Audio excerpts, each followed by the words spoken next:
Cardiac arrest is one of those life and death situations that we as humans can manage with preparedness, with knowledge, and with the presence of mind and willingness to act.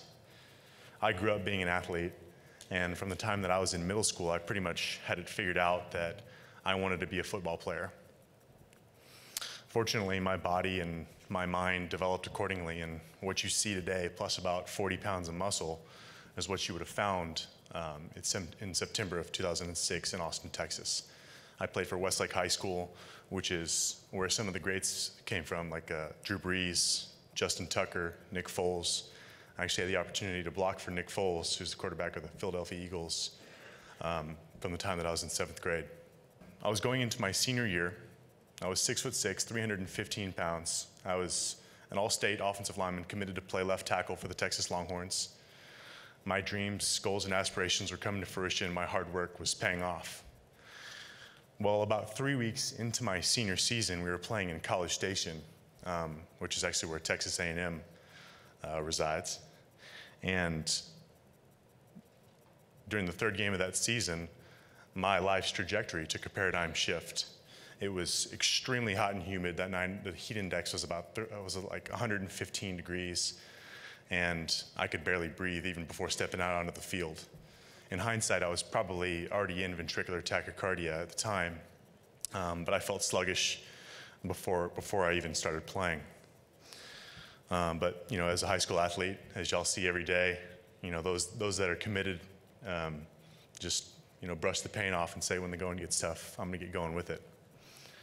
Well, we ate up the entire first quarter, marching down the field, a 16-play, scoring drive, a field goal to boot. And I came off the field and was talking to my coach about the drive, just like I always do.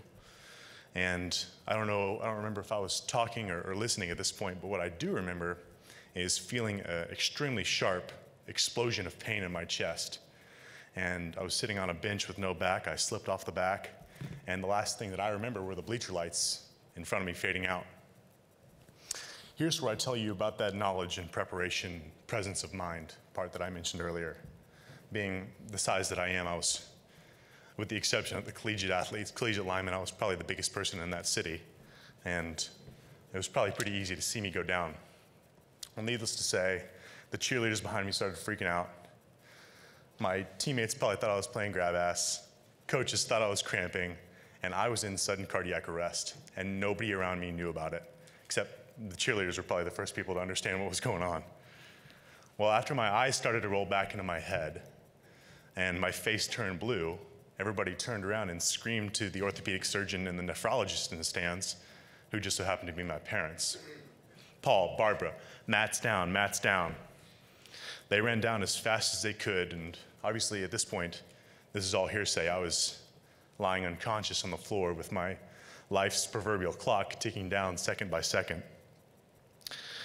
When they arrived to my side, I was in agonal respiration, which, Dr. Dresner and I were discussing before, that when you arrive at somebody who goes down without contact, first response is to start CPR. My parents are both doctors, so they felt for a femoral and a carotid pulse. There was nothing. They immediately started CPR. The protocol changes every several years. At the time, it called for mouth-to-mouth and chest compressions. My mother was on mouth-to-mouth. My father was beating on my chest. Well, at about this time, a host of other doctors came down and relieved my parents of doing CPR on their own son. One of them, the father of our kicker, Justin Tucker, who's the kicker for the Baltimore Ravens, screamed for an AED. Well, I'm 25 years old, and I've been to Vegas probably about 4 or 5 times, and I've never won a penny. And it's because I cashed all my chips in on September 15th of 2006. My school had an AED. It was within arm's reach. A donor had donated it to the athletic department 4 or 5 years prior. It had never been touched. But my training staff knew exactly where it was. It was charged and ready to go. It was brought to my side within seconds. They cut off my jersey, stripped off my shoulder pads, attached the AED to my chest. It read that I was in fact in ventricular fibrillation, cardiac arrest, and the machine blurted out, "Step away from patient, press red button to deliver shock." Dr. Tucker pressed the little red button. It delivered energy to my heart muscle and restored my heart rhythm back to a normal rhythm. They had saved my life.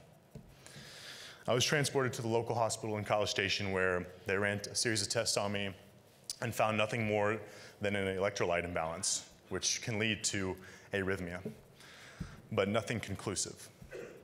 The next day, they transported me back to Austin, and I underwent what's called an electrophysiology study, where they put catheters in the heart and probe around to see if they can locate and target where this arrhythmia came from. To no avail. I subsequently had to have an implantable defibrillator put in my chest.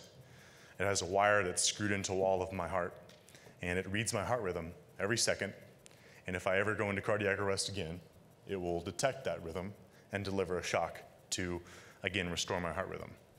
I will have one for the rest of my life.